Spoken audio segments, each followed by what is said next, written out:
안녕하십니까? 여러분의 활력을 책임질 활력맨 권대입니다. 팍팍! 네, 안녕하세요. 여러분의 건강도우미 문지영입니다. 네, 제가 오늘 좀 귀엽게 해봤는데요.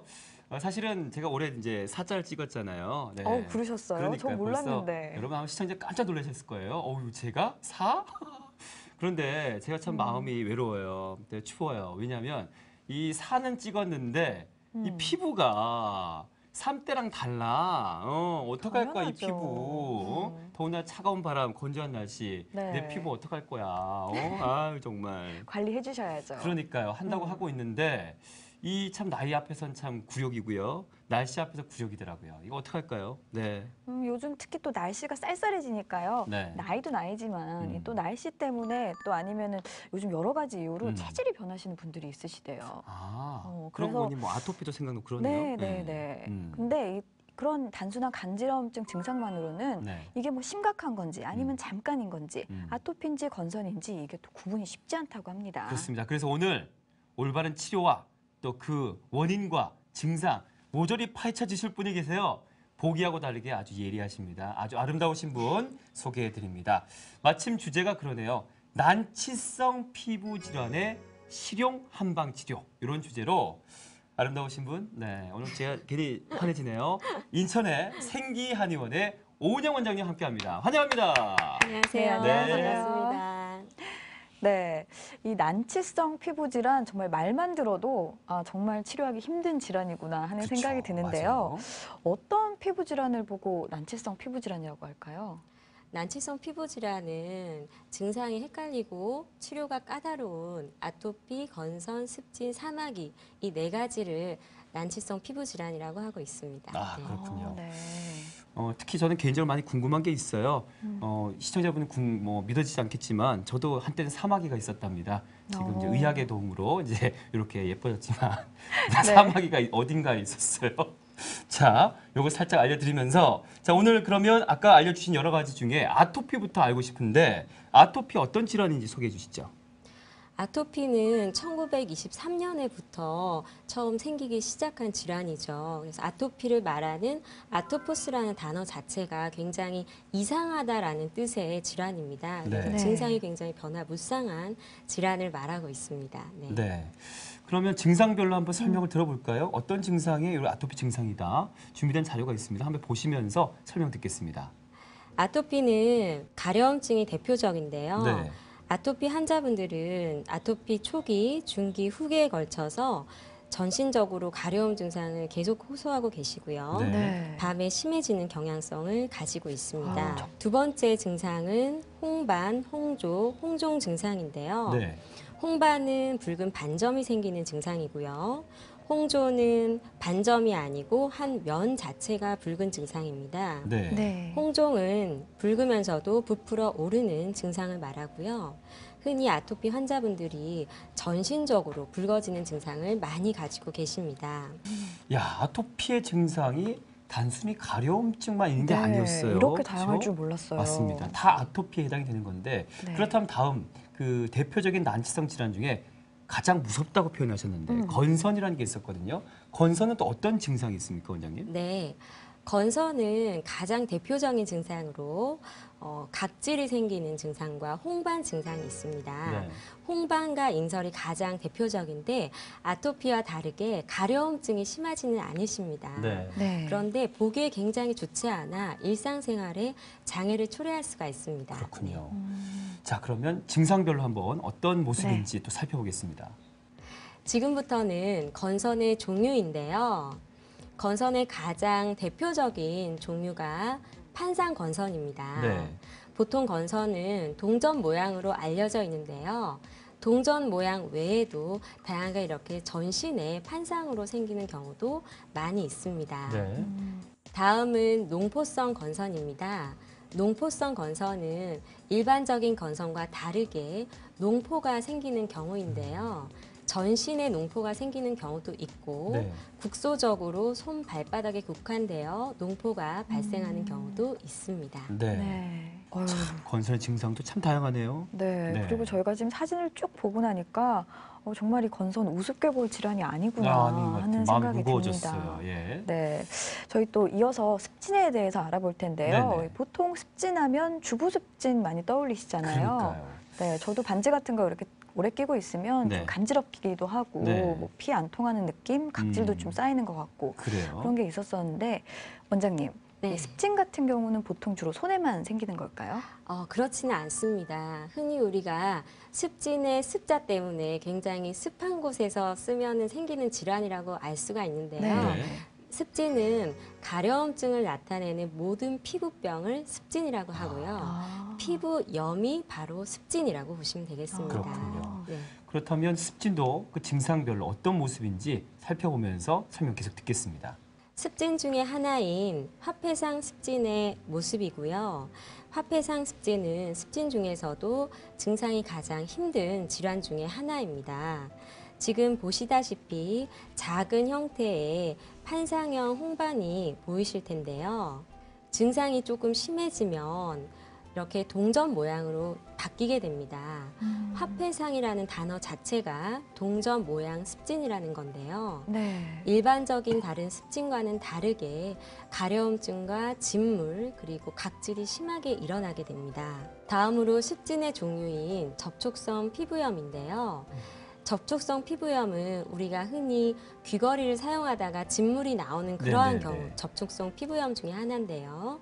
이렇게 벨트 버클에 의해서 발생하는 경우가 바로 알레르기성 접촉성 피부염의 하나라고 보시면 되겠습니다. 네. 네. 자, 아까 그 난치성 그 피부 질환 중에 사마귀도 있었어요. 제가 네. 뭐 우스갯소리로 저도 이제 알아보신 의학의 도움을 적 있으시다면서요. 받아서 지금 예뻐졌지만 어딘가에 있었다 그러는데 뭐 얼굴이 코에 붙은 줄 아시죠? 그런 거 아닙니다. 저 발바닥에 있었어요. 예. 그 사마귀에 대해서 저도 궁금한데 사실 치료가 사실 쉽지 않았던 기억이 나거든요. 네. 이렇게 제거를 해도 또 올라오고 했던 기억이 나요. 그래서 오늘 원장님께 여쭤보고 싶은데 그럼 사마귀 종류도 다양할 것 같고 역시 증상도 다양하겠죠? 네, 설명 맞습니다. 부탁드립니다. 예. 사마귀는 우리가 바이러스에 의한 질환으로 알려져 있는데요. 네. 사마귀 바이러스는 아주 여러 가지 다양하게 있고요.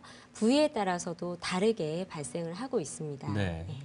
네. 그렇다면 아까 뭐 저 사전에 원장 선생님 뵙고 설명을 저희가 이제 방송 바로 들어가는 게 아니라 이런저런 설명 듣고 이제 가잖아요. 물사마귀가 있었어요. 사마귀 그 녀석부터 한번 알고 가겠습니다. 설명해 주시죠. 네. 네. 다음은 수장 족저 사마귀인데요. 네. 주로 손바닥, 발바닥에 발생하는데 아까 우리 건재희 씨가 네네. 말씀하신 발바닥 사마귀가 여기에 속한다고 보시면 되겠습니다. 네. 이 사마귀는 HPV 1형에 속하고요. 보통 압박에 의해서 발생을 많이 하게 되고요. 문제는 티눈과 오해를 많이 하시게 되세요. 네. 티눈은 보통 우리가 손톱깎이로 떼내는 경우가 많이 맞아요. 있잖아요. 맞아요. 처음에 그랬었어요, 네. 제가. 그런데 사마귀를 티눈으로 오해해서 손톱깎이로 떼내게 되면 더 크게 번지게 됩니다. 맞아요. 아유. 사마귀와 티눈의 감별은 굉장히 중요한데요. 사마귀 같은 경우는 이렇게 손톱깎이로 잘라냈을 때 검은 점, 이것은 출혈인데요. 아. 검은 점이 나타나게 되면 100% 사마귀이므로 네. 그 즉시 병원으로 가셔야 된다고 보시면 되겠습니다. 네. 아, 맞아요. 저랬어요. 예. 저렇게 크셨어요? 저 정도는 아니었고요. 현재 사진은 사마귀를 냉동 치료 요법을 하시고 재발하신 상태로 오신 경우십니다. 아, 예. 다음 사마귀는 심상성 사마귀인데요. 네. 우리가 흔히 사마귀라고 말하는 사마귀입니다. 네. 손이나 뭐 발바닥 아니면 손등 이런 곳에 경계가 명확하게 둥근 형태로 생기는 사마귀. 우리 어렸을 때 친구들 중에 사마귀 있는 친구들 한 명씩 있잖아요. 네네. 그 사마귀가 바로 심상성 사마귀라고 보시면 되겠습니다. 네. 사진에 나오는 사마귀는 조금 증상이 심한 경우라고 보시면 되겠습니다. 네. 네. 네, 저희가 지금까지 증상에 대해서 좀 자세히 살펴봤는데요. 맞아요. 네. 사실 가장 궁금한 게 치료법이잖아요. 치료 방법.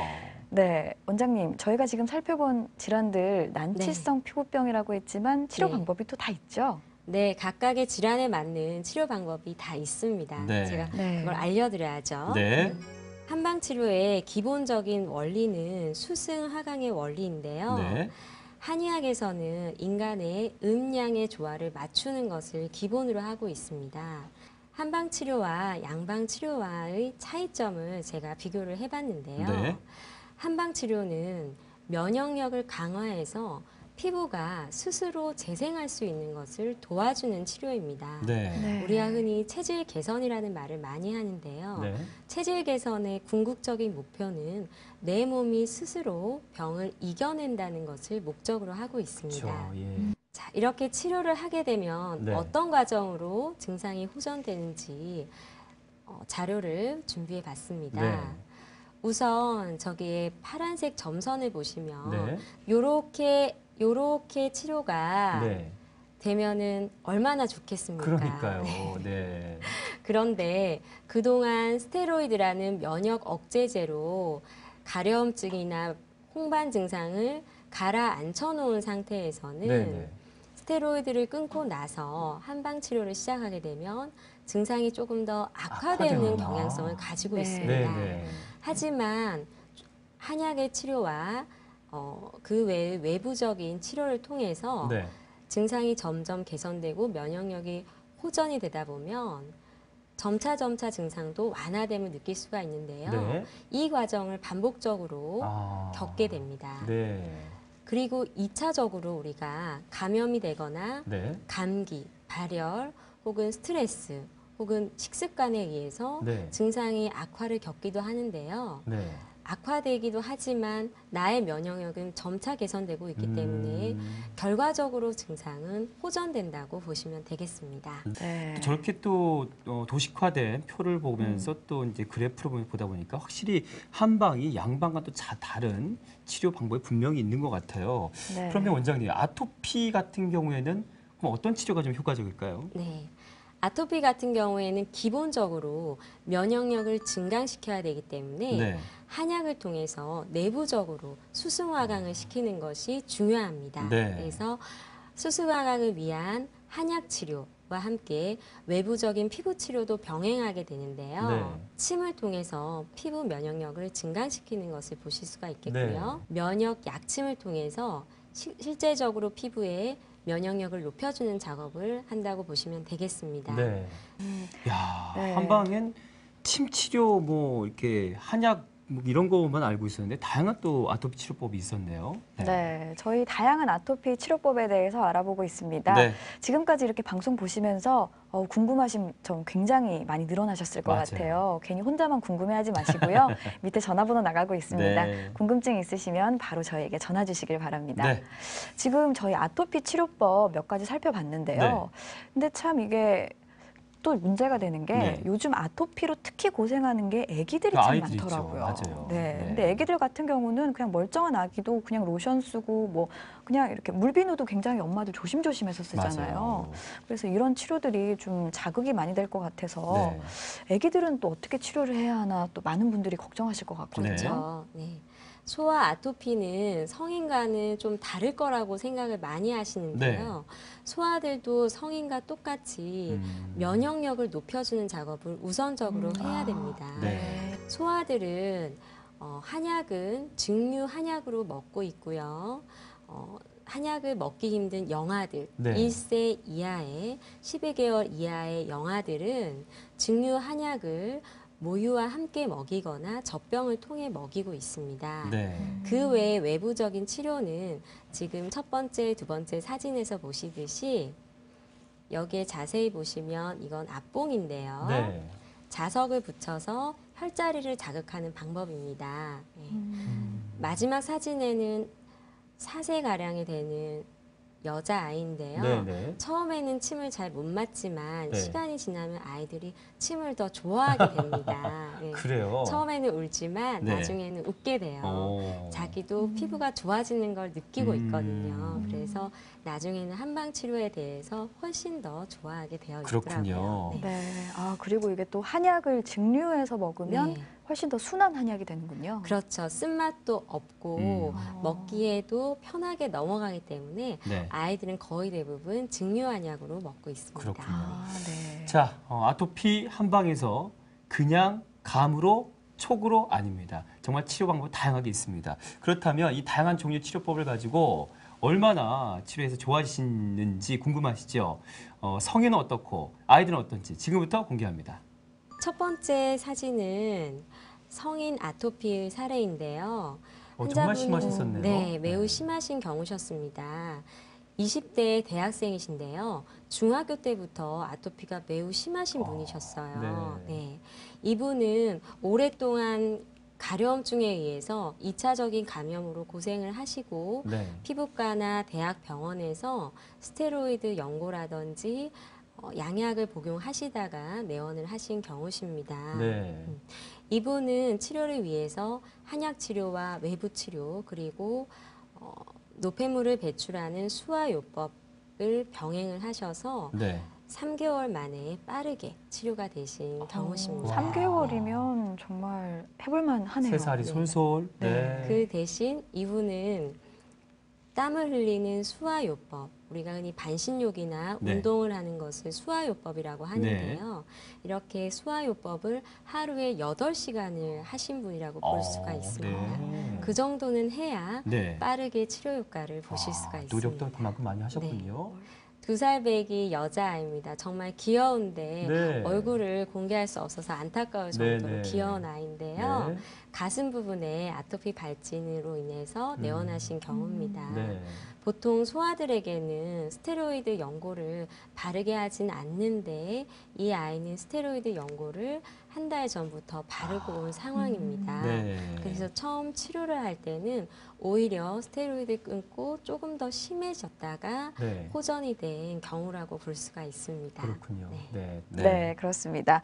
저희 아토피는 이랬는데요. 이 홍반 각질 좀 비슷한 건선 같은 경우는 또 어떨까요? 네. 건선 같은 경우도 우선은 면역력을 증강시키는 한약 치료를 기본으로 하고 있습니다. 네.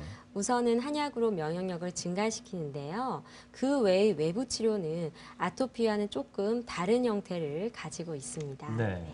지금 보시는 첫 번째 사진은 사열요법인데요. 예. 붉은 홍반 부위에 직접적으로 사열을 하여 안 좋은 혈액을, 어혈을 배출하는 과정이라고 보시면 되겠습니다. 네. 두 번째 사진은 약침 치료 사진인데요. 아토피에 쓰는 약침과는 조금 다른 종류의 약침으로 피부 면역력을 강화시키고 있습니다. 네. 나머지는 침 치료에 대한 사진인데요. 네. 전신적으로 침 치료를 하면서 피부가 스스로 순환을 빨리빨리 할 수 있게 해주는 과정이라고 보시면 되겠습니다. 네. 네. 저희가 앞서 아토피 같은 경우는 그래도 살짝 이렇게 붉은 기운이 있는 정도라서 네. 완치된 환자들 사진 같은 경우는 피부가 깨끗했잖아요. 맞아요. 근데 건선 같은 경우는 피부 손상이 너무 심해서 음. 이게 완치가 된다고 해서 예전과 같은 매끈한 피부로 돌아올 수 있을까 하는 의구심이 들거든요. 네, 네, 네. 네, 원장님 어떨까요? 건선 같은 경우는 치료 기간이 오래 걸리지만 네. 매끈한 피부로 돌아오실 수는 있습니다. 아. 하지만 그 과정이 길고 힘들기 때문에 네. 환자분들이 중간에 포기를 하시는 경우들이 있으십니다. 네. 하지만 건선 치료 받으시고 좋아지신 분들이 많이 계시거든요. 그분들 보시면서 희망을 가지시길 바랍니다. 치료 사례 지금부터 공개합니다. 설명해 주시죠. 지금 보시는 분은 손발에 농포성 건선으로 내원하신 40대 여성분이십니다. 네. 10년 전에 처음 손에 건선이 발생하였을 때는 단순한 습진으로 알고 습진 치료를 받으셨다고 합니다. 초기 건선 발생 시에 손발 부위는 습진으로 오인하여 습진 치료를 받으시다가 내원하시는 경우가 많은데요. 손 같은 부위는 논포성 건선이 발생할 경우에 습진이나 한포진 등 손에 발생하기 쉬운 질환과 정확하게 감별하여서 치료를 받으시는 것이 매우 중요합니다. 네. 이분 같은 경우는 나중에 다리에 건선이 다시 발생하여서 네. 건선 치료를 제대로 받으시고 치료가 다 완료되신 상황이십니다. 저희 지금 건선까지 또 맞아요. 살펴봤는데요. 이 건선과 또 굉장히 많은 분들이 오인하시는 질환이 습진이라고 그러니까 합니다. 바로 그거요. 맞아요. 네. 저 같은 경우도 어머니가 조금만 집안일 좀 시키시면 네. 괜히 주부 습진 생겼다고 그런 그러고 막 말씀 뛰어가고 막 하지 그러거든요. 여쭤보세요. 네. 주부 가정일 안 하시면서 왜 그러세요? 네. 선생님 이렇게 습진으로 고생하시는 분들 계실 텐데요. 네. 습진은 또 어떻게 치료해야 될까요? 네. 습진은 우선은 진물 때문에 네. 많이 힘들어 하시는데요. 진물이 날 때는 진물을 제거하는 것이 중요합니다. 네. 진물을 제거하기 위해서는 기본적인 한약 치료와 함께 외부적인 외치요법이 중요한데요. 제가 외부적인 외치요법에 대한 사진을 준비해 보았습니다. 네. 네. 보통은 이렇게 거즈나 압박붕대를 이용해서 진물을 뽑아내는 과정입니다. 네. 이 과정을 거치고 나면 마른 습진이 되었을 때 아. 면역력이 높아지면 높아질수록 피부가 점점 호전 반응을 겪게 됩니다. 좀 지금 설명해 주신 치료 방법은 흔히 듣지 못했던 치료 방법이거든요. 네. 그럼 이런 이 치료 방법을 통해서 좋아지신 분들이 분명히 계시다는 얘기인데 치료 사례가 있겠죠? 치료 사례가 있는데요. 네.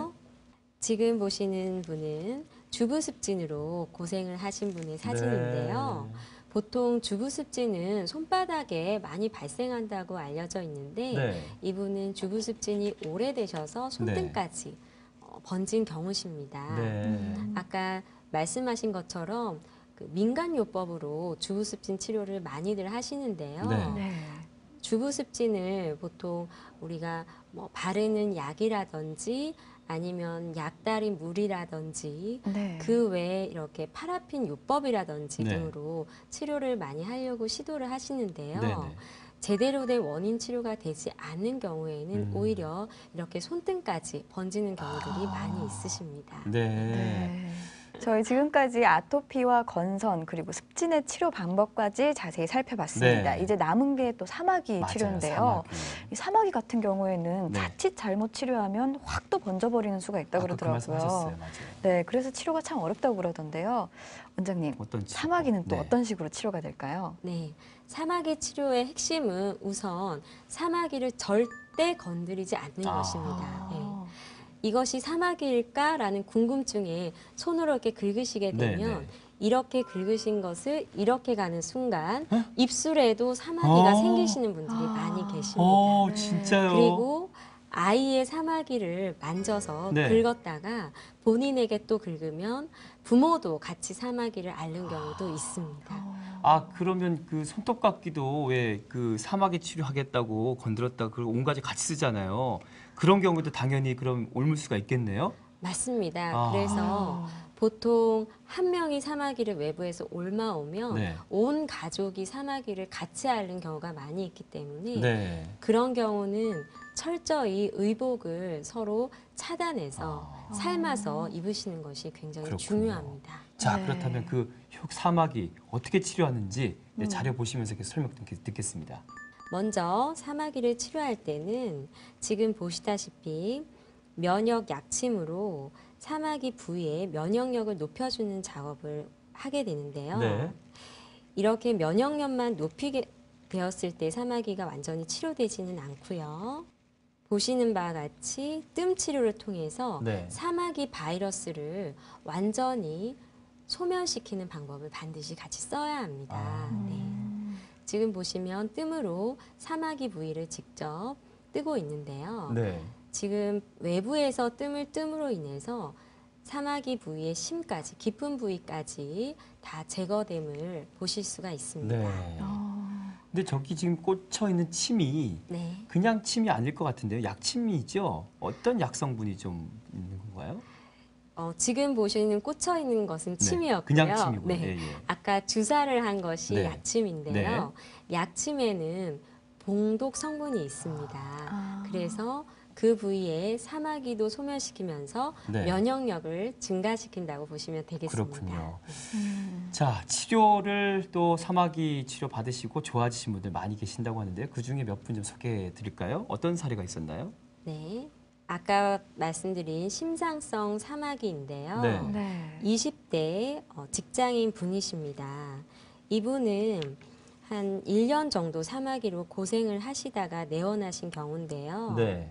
친구에 의해서 옮으셨다고 하더라고요. 아. 보통 서양의학에서는 네. 사마귀를 치료할 때 냉동 치료, 레이저 요법을 쓰고 있는데 네. 굉장히 아픈 치료입니다. 네. 그래서 아이들 같은 경우는 5시간 정도 계속 울 수밖에 없는 그런 아주 아픈 치료인데요. 네네.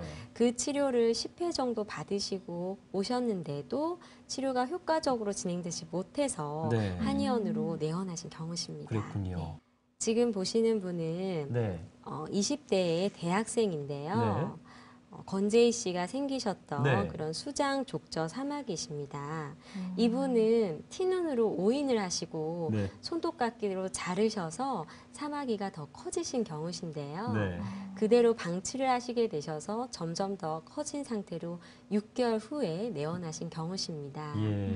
처음에 말씀드린 뜸 치료를 통해서 사마귀가 점점 소멸하고 있는 것을 네. 보실 수가 있습니다. 네. 네. 이렇게 친절하고 상냥하게 오늘 저는 그 의료 프로그램계의 허준이고 싶었지만 사마귀로 남았지만 우리 예진아 씨 되시는 네. 어떤 원장님이 궁금하시죠? 네, 인천의 생기한의원입니다. 오은영 원장님과 함께했습니다. 고맙습니다. 네, 감사합니다. 감사합니다. 네, 오늘 저희 다양한 난치성 피부 질환의 증상과 또 그 치료법에 대해서 꼼꼼하고 자세하게 살펴봤습니다. 네. 저희 정말 너무 예쁘신 이 원장님께서 자세히 설명을 해주셔서 정말 예뻤어요. 네, 정말 많은 분들이 궁금증이 해소되셨을 것 같은데요. 네. 그래도 아직도 나는 궁금하다 하시면 망설이지 마세요. 네. 밑에 전화번호 있습니다. 그렇습니다. 저희에게 전화 주시길 바랍니다. 네. 오늘 다시 한번 말씀드릴게요. 그 땀 내야 되고요. 예. 그리고 함부 손대시면 안 되고요. 그리고 보습제 너무 많이 쓰시는 게 좋지 않답니다. 이거 기억하시면서 물러가겠습니다. 활력맨 물러갑니다. 팍팍! 고맙습니다.